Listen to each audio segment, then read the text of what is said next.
नमस्कार साथियों, स्वागत है आप सभी का आज की इस वीडियो में। आज की इस वीडियो में हम साथियों मौलिक अधिकार टॉपिक पर बात करेंगे। इसमें जो भी क्वेश्चंस लिए गए हैं वो सभी PYQs हैं और कई बार एग्ज़ाम में पूछे जा चुके हैं। तो साथियों हमारा पहला प्रश्न है, भारतीय संविधान में मौलिक अधिकारों का वर्णन का संबंध किस भाग से है? तो साथियों इसका सही उत्तर हो जाएगा ऑप्शन बी भाग 3। साथियों भाग 5 में हमारा ये केंद्र सरकार की शक्तियां हैं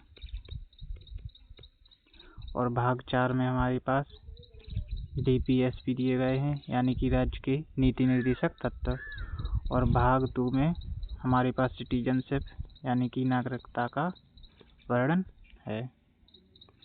अगला प्रश्न है, भारतीय संविधान में मौलिक अधिकारों का वर्णन है। तो साथियों इसका सही उत्तर है ऑप्शन डी अनुच्छेद 12 से 35। साथियों अनुच्छेद 1 से 5 में नागरिकता का वर्णन है जो कि भाग 2 में आते हैं, और अनुच्छेद 36 से 51 ये हमारे DPSP हैं। अनुच्छेद 13 से 35 ये कुछ भी नहीं है। अगला प्रश्न है, भारतीय संविधान का भाग 3 किससे संबंधित है? तो साथियों इसका सही उत्तर है ऑप्शन सी मौलिक अधिकार। न्यायिक समीक्षा की बात करें तो ये भारतीय संविधान के अनुच्छेद 13 में इसका वर्णन मिलता है। DPSP की बात करें तो साथियों ये हमें भारतीय संविधान के भाग 4 में और अनुच्छेद 36 से लेकर 51 तक इनका वर्णन मिलता है।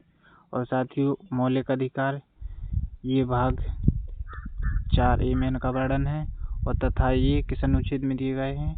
तो साथियों ये 51A अनुच्छेद में इनका वर्णन है। अगला प्रश्न है, भारतीय संविधान में मौलिक अधिकार किस देश से लिए गए हैं? साथियों इसका सही उत्तर है ऑप्शन ए अमेरिका। हमारा अगला प्रश्न है, भारतीय संविधान के किस भाग को भारत का मैग्ना कार्टा कहा जाता है? तो साथियों इसका सही उत्तर है ऑप्शन बी भाग 3। भाग 3 में हमारी मौलिक अधिकार यानी कि फंडामेंटल राइट का वर्णन है। भाग 1 ये साथियों केंद्र तथा केंद्र शासित प्रदेश से संबंधित है।